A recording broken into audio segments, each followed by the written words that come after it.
बिस्मिल्लाहिर्रहमानिर्रहीम। मुअज़्ज़ज़ सामीन, आज यकम सफ़रुल मुज़फ़्फ़र है और सफ़र कमरी साल का दूसरा महीना है।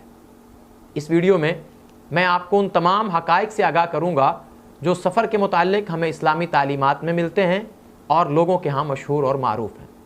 सबसे पहले हम देखेंगे कि सफ़र को सफ़र क्यों कहते हैं। सफ़र का एक माना तो है खाली होना। चूँकि ज़िलक़द, ज़िलहज और मुहर्रम ये हुर्मत वाले महीने हैं। जब ये महीने आते थे तो अहले अरब अपने सफ़र मौकूफ़ कर देते थे, घरों में ठहर जाते थे, कत्लो क़िताल नहीं करते थे, जंगो जदल से बाज आ जाते थे। लेकिन जैसे ही मुहर्रम का महीना ख़त्म होता, वो सफ़र में जंगों के लिए, क़िताल के लिए और अनाज इकट्ठा करने के लिए, रोज़गार के लिए अपने घरों से निकल जाते थे। तो इस तरह उनके घर खाली हो जाते थे। तो घरों के खाली होने को भी सफ़र कहा जाता है। सफ़र का दूसरा माना है पिलाहट। इसमें दो चीज़ें हैं।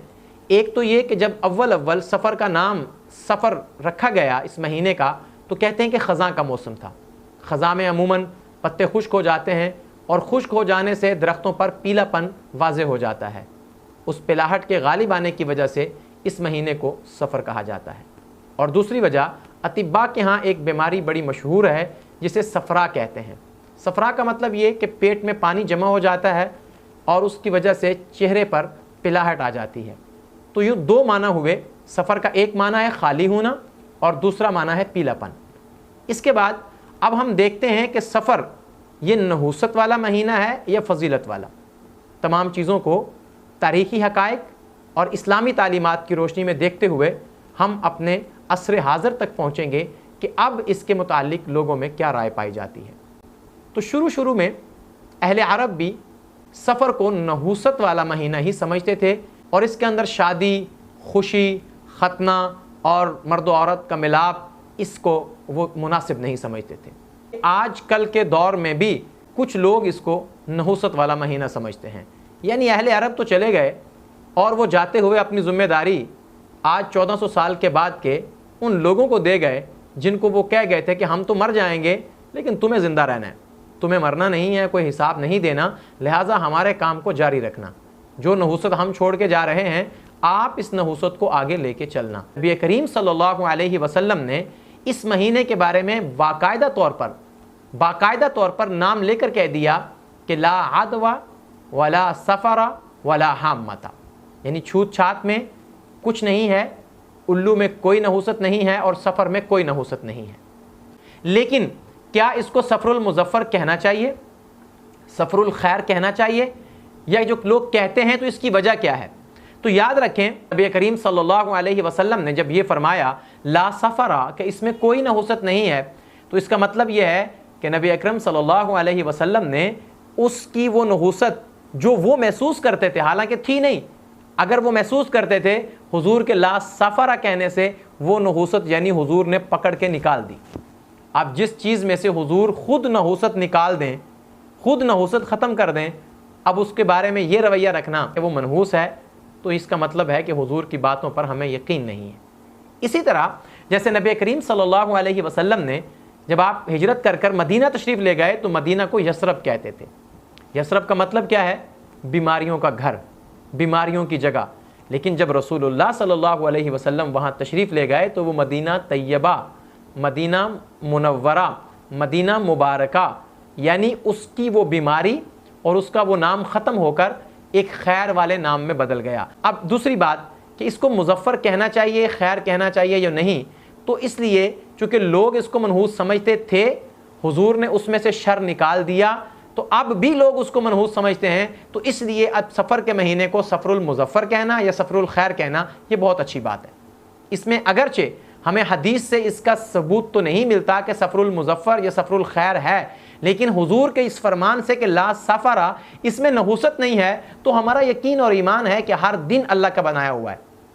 हर दिन को अल्लाह ताला ने खैर के लिए बनाया है और हर दिन में अल्लाह की तरफ से खैर नाज़िल होती है। खुद अल्लाह तबारक व तआला आसमान दुनिया पर तशरीफ़ लाते हैं। अल्लाह तबारक व तआला उसमें मोमिन को एक नई ज़िंदगी देते हैं। हर दिन मोमिन के लिए एक नई ज़िंदगी का दिन है, तो वो खैर का दिन है। जब उसमें से नहूसत हुजूर ने खुद निकाल दी, तो अब उसको सफ़रुल मुज़फ़्फ़र कहना और सफ़रुल खैर कहना कुछ भी उसमें मुज़ायका नहीं है। लिहाजा एक बात तो आप जहन में रखें कि ये सफ़रुल मुज़फ़्फ़र, सफ़रुल खैर, ये नहुसत का नहीं बल्कि खैर का महीना है। लेकिन जो चीज़ें इसके बारे में मारूफ हैं, मैं उसके बारे में भी कुछ हक़ाइक़ आपको बताता चलूँ कि इसके अंदर कौन कौन सी खुराफात जो हैं वो हमें आम मिलती हैं। सबसे पहले जैसे मैंने बताया कि अहले अरब भी इस महीने में शादी ब्याह नहीं करते थे, तो आज भी बहुत से लोग इसमें शादी नहीं करते, खुशी नहीं करते। वजह क्या होती है? कहते हैं जी कि इसमें अगर शादी करेंगे तो उसमें खैर नहीं होगी, यानी तलाक हो जाएगी, शादी टूट जाएगी।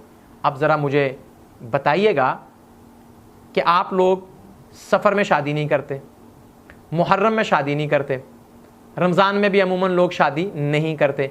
3 महीने निकल गए, बाकी कितने बच गए? 9। अब 9 महीनों में शादियां होती हैं और पाकिस्तान में तलाक की शरह दिन ब दिन ऊपर जा रही है। अब 3 महीनों में तो आप शादी नहीं करते, मुहर्रम में नहीं करते, सफ़र में नहीं करते, रमज़ान में खैर रोज़ों की वजह से नहीं करते, तो 9 महीनों में जो शादियाँ होती हैं उसमें जो इतनी सारी तलाक़ें होती हैं, तो मुझे बताएं कि अब वो तलाक़ें जो हैं वो किस वजह से होती हैं, वो किस महीने पे डालेंगे? ये 3 महीने तो निकल गए, अब बाकी जो महीने बचे हैं डाल दें, फिर रबीउल अव्वल पे डाल दें, इसको रबीउल सानी पे डाल दें, इसको शाबान पे डाल दें, शवाल पे डाल दें इसको। तो लिहाजा ये सोचना, ये नज़रिया बिल्कुल गलत है। इस्लाम में इसकी कोई गुंजाइश नहीं है। ख़ुद नबी करीम सल्लल्लाहु अलैहि वसल्लम की शादी, पहली शादी सैयदा खदीजतुल कुबरा के साथ सफ़रुल मुज़फ़्फ़र में हुई है, और हुजूर की वो शादी इतनी खैर वाली शादी है कि हुजूर की सारी औलाद माँ सिवाय इब्राहीम के, जो हज़रत मारिया किब्तिया के बदन से हैं, सारी औलाद अल्लाह तबारक व तआला ने 4 बेटे और 4 बेटियाँ सैयदा खदीजतुल कुबरा के बतन मुबारक से आपको अता फरमाई। हुजूर के लिए तो ये शादी सफ़र में बहुत खैर की साबित हुई है। और इसी तरह बहुत बड़ी फ़तह, खैबर की जो फ़तह है यहूद के ख़िलाफ़, ये भी सफ़रुल मुज़फ़्फ़र में हुई है। अच्छा, दूसरी चीज़ क्या है? लोग कोई कारोबार नहीं शुरू करते, कारोबार शुरू नहीं करते। वजह क्या है? अजी कारोबार शुरू करेंगे तो कारोबार, चूँकि सफ़र मनहूस महीना है, तो कारोबार तबाह बर्बाद हो जाएगा। कि जिनके कारोबार तबाह हो जाते हैं, जिनके कारोबार बर्बाद हो जाते हैं, तो आया उन्होंने वो कारोबार सफ़र में शुरू किए थे? और बहुत से लोग ऐसे हैं जिन्हें पता भी नहीं होता कि सफ़र का महीना है, कारोबार शुरू हो रहे होते हैं, रिबन कट रहे होते हैं, नई चीज़ों की ओपनिंग हो रही होती है, इफ्तिताह हो रहे होते हैं, लोगों को पता ही नहीं है। लेकिन जब पता चल जाए कि ये कमरी महीना, इस्लामी महीना सफ़र चल रहा है, तो फिर दिल में वहम वसवसे पैदा होना शुरू हो जाते हैं। यानी रसूलुल्लाह की बात पे यकीन नहीं है कि ला सफ़रा, इसमें कोई बुराई नहीं है, इसमें कोई नहुसत नहीं है। हाँ, किसी ऐरे गहरे नथु खैरे ने कह दिया, उसमें आप सोचने लग जाते हैं यार मैं कारोबार शुरू कर रहा हूँ, 20 लाख रुपया लगाया है, कहीं डूब ही ना जाए। भाई कारोबार आपका ये सफ़र ने डुबोना है? अगर सफ़र की वजह से कारोबार डूबता है या सफ़र में नहुसत होती है, तो फिर सफ़र के महीने में कब्रिस्तान में कब्र की जगह ना मिले, हस्पताल में मरीजों को दवाई ना मिले, लोग कहत से मर जाएं, ज़मीन खुश्क हो जाए, आसमान टूट के गिर जाए, वबाएं फूट पड़ें, आफात गिर पड़ें, तबाही नाजल हो जाए, आंखों में वहशत टपकने लगे, चेहरों पर नहुसत झलकने लगे, सरों में सींग निकल आए, हस्ती बस्ती जिंदगियां फना हो जाएं। लेकिन सफ़र में कुछ भी नहीं होता, जैसे नॉर्मल ज़िंदगी चल रही होती वैसे चलती रहती है। अभी आपने देखा मुहर्रमुल हराम का महीना, अगस्त का महीना मुकम्मल हुआ, पूरा पाकिस्तान सैलाब की जद में है। तकरीबन 3 करोड़ लोग जो हैं बाकायदा तौर पर, यानी कि बराह रास्त इससे मुतासर हुए हैं। तो वो सारा अब मुहर्रम पे डाल दें आप लोग और अगस्त पे डाल दें उसको, तो भाई ये चीज़ें खुदा की तरफ से होती हैं। इसी तरह लोगों में एक कंसेप्ट पाया जाता है कि 13 तेज़ी, यानी कि सफ़र के पहले 13 दिन जो हैं इनमें बड़ी तेज़ी होती है, इनमें बड़ी नहुसत होती है। और उसकी वजह क्या है कि इसमें नबी करीम सल्लल्लाहु अलैहि वसल्लम की तबीयत ख़राब हुई थी, बहुत ज़्यादा बीमार हुए थे, उसमें शिद्दत आई थी। लिहाजा 13 तेज़ी यानी 13 दिन जो हैं ये बड़े मनहूस हैं। इसमें कोई काम शुरू नहीं करो, कोई कारोबार शुरू नहीं करो, तो इसमें दुपट्टा नीचे ना लगने दो, इसमें मतलब है कि ये वाला काम ना करो। बहुत सारी रसूमात हैं, याद रखें। पहले तो ये चीज़ ही गलत है। हुजूर सफ़र के पहले 13 दिन में बिल्कुल बीमार नहीं हुए। हाँ, आखिरी दिन में जो कुछ रिवायतें मिलती हैं, या तो आप सफ़र के आखिरी दिनों में बीमार हुए या रबीउल अव्वल के शुरू में बीमार हुए। 12 दिन 10 दिन जो बनते हैं वो आप बीमार रहे, और उसके बाद 12 रबीउल अव्वल आप सल्लल्लाहु अलैहि वसल्लम की वफ़ात और आपके इंतकाल पुरमलाल का दिन है। और बाज़ लोग एक मौजू यानी झूठी रिवायत का सहारा लेते हैं कि हुजूर नबी करीम सल्लल्लाहु अलैहि वसल्लम ने फरमाया, जिसने मुझे सफ़र के जाने की खुशखबरी दी बशरतुहु बिल जन्नह, तो मैं उसे जन्नत की खुशखबरी देता हूँ। याद रखें, अल्लामा शौकानी फरमाते हैं ये मौजू है, और मुल्ला अली कारी फरमाते हैं ला असल लहू, इसकी कोई असल नहीं है। और तमाम मुहद्दिसीन इसके बारे में यही राय रखते हैं कि ये एक मौजू रिवायत है, इसकी कोई हकीकत नहीं है। तो इस तरह 13 तेज़ी की भी कोई हकीकत नहीं है। अच्छा, उसके बाद जो इसका आखिरी बुध है, आखिरी बुध, आखिरी 13 दिन है, बाज़ लोग उसके अंदर, अच्छा इसके देखें अपनी अपनी मर्जी की ना रसूमात बनाई हुई हैं। पहले 13 दिन को मनहूस करार दे दिया और आखिरी 13 दिन को यहूद की चालें भी बड़ी काम करती हैं, और आज तक यहूद की चालें काम कर रही हैं हमारे लोगों में। ये जितनी भी इस तरह की बहुत सी चीज़ें आप अगर तलाश करेंगे ना तो पीछे आपको इसके यहूद नज़र आएंगे। ये जो आखिरी बुध आता है ना, इस बुध में ये सरहद के इलाके की तरफ लोग एक रस्म करते हैं, चूरी की रस्म, यानी ख़वातीन ने एक रस्म बनाई हुई है वहाँ पर सरहद के इलाके में, ख़ास तौर पर, हमारे यहाँ इतनी ज़्यादा नहीं है।